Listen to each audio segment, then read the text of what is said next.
How you doing, Brother Randy? Talk to me. I'm doing well. How are you? I'm doing fine, man. How about you? I'm enjoying the program, and I was listening. I'm glad you contextualized. I wanted to, get the part of the National Guard and everything like that. But many of the points that you raised concerning other issues, I do agree with 100%. And I agree with David Chappelle, the issues that he raised and stuff. And I think it's important that our people not back off, because you remember what happened to Isaiah Washington, Grey's Anatomy, how he was fired or stuff because they claimed that it was attributed to him that he used the term faggot or fag or something, right? Mm-hmm, yeah. Okay, and then you have a situation going back. And I had a discussion with one of your colleagues at WVON earlier this week concerning there's a saying in Hollywood that if you want to make it in Hollywood, you have to be Jewish or gay. That's a saying. That's a fact. And there's a book called An Empire of Their Own: How the Jews Invented Hollywood by Neil Gabler. Right? This is one of the books that Dr. Leonard Jeffries talked about, the professor from the East Coast, the scholar from the East Coast from New York. That used to teach at the City University of New York. He was the chair of the Black Studies Department there, and they phased out his department because of him engaging in different discussions with the former mayor, Ed Koch, of New York. So the thing about it is about truth. These people are really afraid of truth. They're the ones. You remember years ago, they used to talk about this whole stuff about cancel culture. Yeah. But you remember they called it political correctness. Yeah. PC. Yeah. You remember the guy Bill Maher. He had a show called Politically Incorrect. You remember that? Yeah. Okay. Where they had discussion about various issues and stuff. So I think it's important to be brothers and be more open minded and stuff, and also engage these people. And I agree with you about these police officers. And I think that much of that is politically motivated because these white folks like John, I call him John Clantzera, not John Cantzera. I call him John Clantzera. Okay, Klan, because it's a political. This is a political strategy, but they're looking at the people like John Clantzera and the people from the FOP, the Fraternal Order of Punks, the Fraternal Order of Propaganda. They trying to create a political climate that would lead to someone being a person who's non-black to being elected mayor of the city of Chicago, whether it's Jesus Garcia, Lisa Madigan, whoever. Because the white folks are looking at it and say, look, you got black people in all these different positions. You let them in appointed positions, and they don't like it. And so you have the Mexican community, certain elements from the Mexican community claiming that they have all these numbers. They do not. I do research. I was trained by Steve Coakley, well-known researcher and stuff. You can go to Municipal Reference Library, the Harold Washington Library, and the Municipal Reference section, and you see right there that we were the majority in the city of Chicago up until 2001. Okay, and then also a lot of Mexicans left also Chicago. I left Illinois too. So what they're trying to do, the Mexican politicians and others are trying to play with the data and stuff, trying to say that they're not mature. You got to also include, like you said earlier, the undocumented workers. How you going to say you have all these numbers? We got people who are undocumented, they can't vote, but now they're setting up where they're going to give them an ID where they can vote. Yeah. So that is totally illegal and stuff. And then you got Joe Biden coming into town, going to Crystal Lake, going out Elk Grove and stuff, him and his wife and stuff, the first lady, but they don't come to Chicago to address the issues relevant to black people. And we're the ones helping. That includes Tammy Duckworth and Dick Durbin. They should not, I don't respect them as U.S. senators and stuff, because they don't represent, they don't come to our community. So how can they speak for us when they refuse to speak to us? But whose fault is that?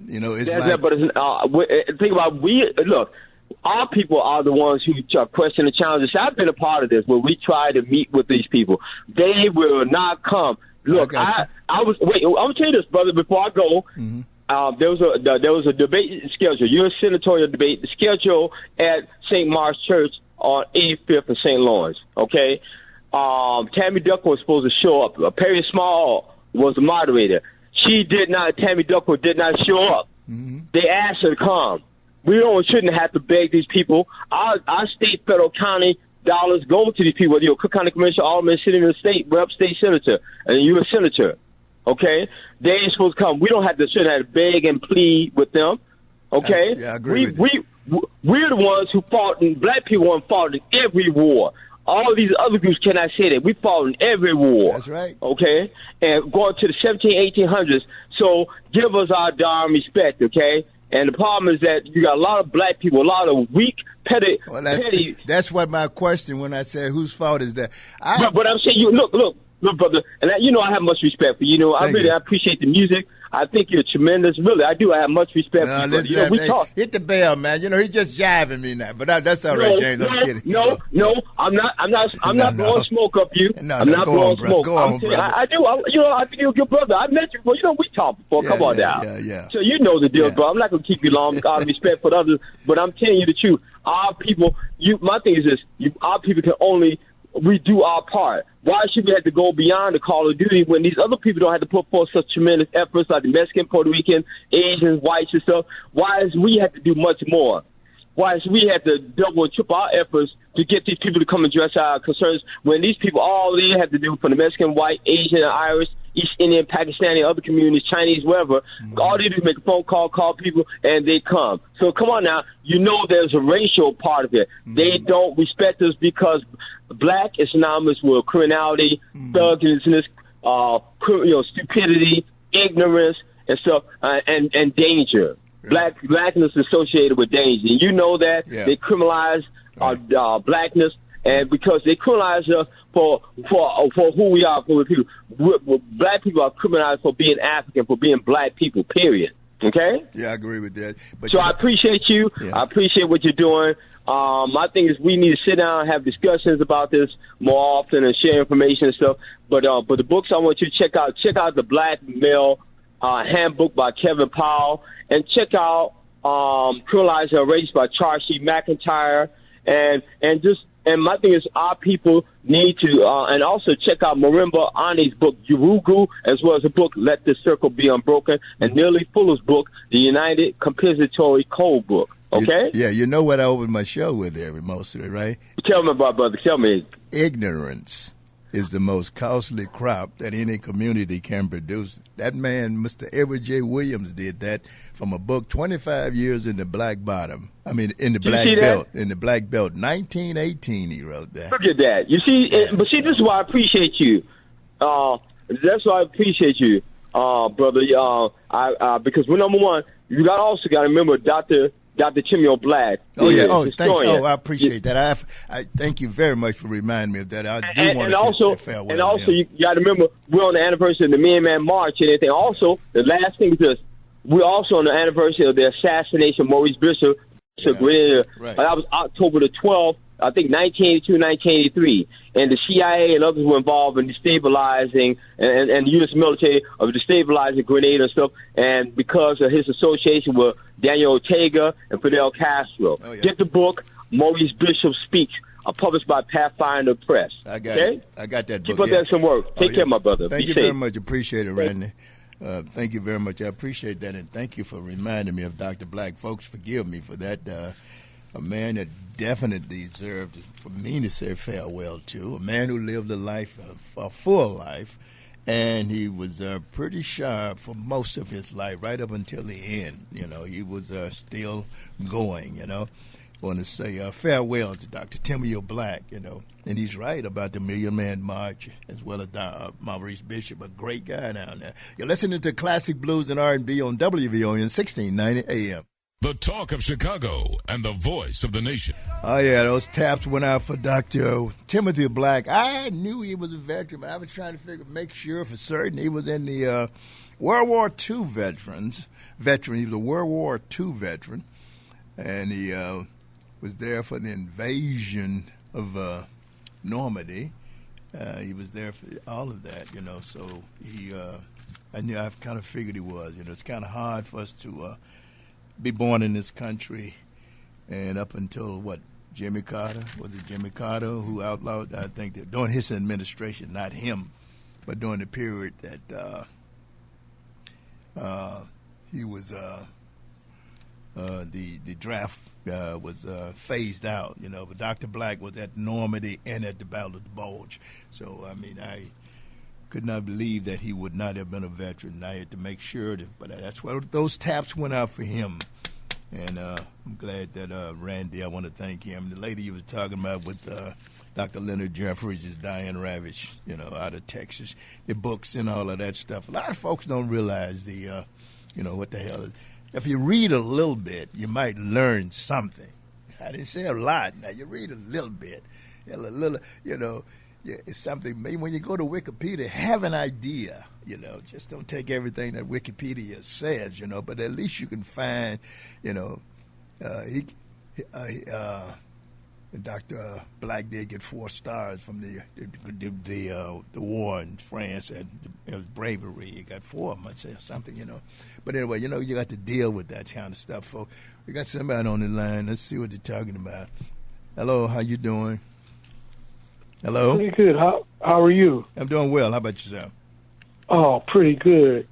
Yeah, Brother Randy is a brother that has a wealth of wisdom. Right, he does a lot when of he information. comes on. Right, he got a lot of But this is my first time calling, so I really appreciate this program. Thank you. And I just want to know, ask you a question about Fats Domino. Antoine, yeah, what about it? Whatever information you have on him would be really entertaining and educational. That's true. Because we don't Dave hear Bartholomew about that, was brother. very important down there. There's a guy by the name of Dave Bartholomew. It's with that Louisiana accent they got in. He produced a lot of him on Imperial Records and went on from there. Yeah, you're right. He did a lot of blues. Detroit City. You ever heard that one? I never heard of that. Yeah, Detroit City. Yeah. I think I got it over there. If not, pull it up on the internet. It's Detroit City with Fats Domino. Yeah, it's a good song. That's when Detroit was Detroit, and people back then used to call it Detroit City. They didn't call it just Detroit City. Yeah. But yeah, that's something worthwhile. And I do from time to time try to do features on some of these guys. It takes a lot of time to do it, and there's no question about it. You want your show to be as best you can, and I try to do that. What was Fats Domino's background? Oh, yeah, I got to do a little bit of thinking on that now. When he died, I did do a little bit on it, but he was a guy out of Louisiana. Of course, you may know that. He lived in the same house that he had became well-known in the music world. He stayed right there, had a big old house down in New Orleans, and he would come up to Jackson. That's something, he would come up to Jackson at least once a month, almost looked like. And there was this place called the Armory. It was an armory, and Fats would come up and he would play, and the white folks loved him. I don't know if Fat ever played for us. I'm gonna be, but I know he played a lot over there, and over on West Street, over by where the stadium and all that stuff is. Of course, he died in 2017. He passed away. I think it was somewhere around there. He had a couple of kids, but I'll look it up and find some information. I'll try to share it with you from time to time. I think Fats on the head. He played. I think, yeah. Huh? He played in my grandfather's. He played piano. Yeah. In my grandfather's juke joint. Okay, where was that? In New Orleans. Oh, okay. You from New Orleans? No, I'm not. I'm from Chicago, but my grandfather was from New Orleans. Okay, New Orleans. Okay, yeah. Yeah. And that's where he used to play piano at. Okay, yeah. Actually, they were right down the street from one another on Caffin Avenue. Okay. That's the way that's like. We used to live together. That's why we had a little different respect and a little different perspective of one another, So, but now we're scattered out all over the place, and hey, we don't make each other laugh as we did in the more Gladys Knight song. We don't make each other laugh anymore. see each other as enemies. But yeah, thank you very much. Your name is? Coleman. Okay, thank you for the call, Mr. Coleman, and I will be playing some heavy domino for you. But were you able to find that Detroit City? If not, we'll get it for you. I mean, I have to now. You're going to make me curious. What's that? And I'm gonna have to do my research or due diligence on it. Okay, yeah, do that. So, like I said, Detroit at the time, Detroit was the Motor City, had a lot. It's like Sammy Davis Jr. has a song, Hello Detroit. It's like Chicago by Sinatra did a lot of that. But I found when I did that, doing research and you're looking for stuff, it's a beautiful song that Sammy did. Hello Detroit, ba ba ba ba, big band and all of that stuff. Wonderful song, I know that's why I do the show. Absolutely. To try to let people know that we have a great culture. And you know what? And we do. And thanks to you bring that to our community. Thank you very much. I appreciate it. So I want to say thank you for doing that. Right, I appreciate it. And, like I said, Fats Domino, I don't know what, they called him. They called him Fats. Father or something of rock and roll. I don't know. No, Fats was all over. He was a blues man as well. He played rock as well as, but I never knew anyone to call him that, but he knew what he was doing. And as I said, a guy by the name of Dave Bartholomew was his producer, right? They did a lot of stuff together. Dave was very big, and it was him and can't think of his name, Southern Nights. I can't think of his name right now. He passed a few years ago. He was a little younger than those guys. But, New Orleans had a hell of a sound, Imperial Records and stuff like that. They had a hell of a sound down there in New Orleans. And, it was a different sound in some ways because you had Ernie Cador and those guys coming out of Louisiana. It was Louisiana had a sound.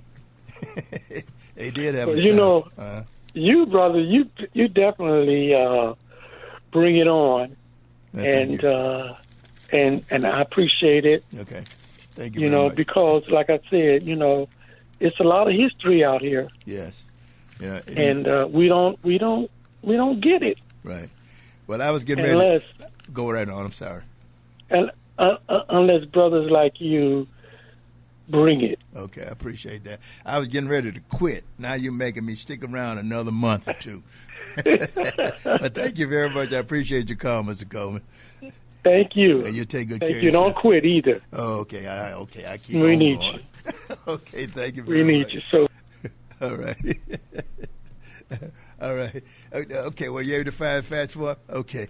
We're going to send this out to Mr. Coleman. Mr. Coleman, here you go, Fats Domino with Detroit City. You're listening to Classic Blues and R&B here on WVON 1690 AM.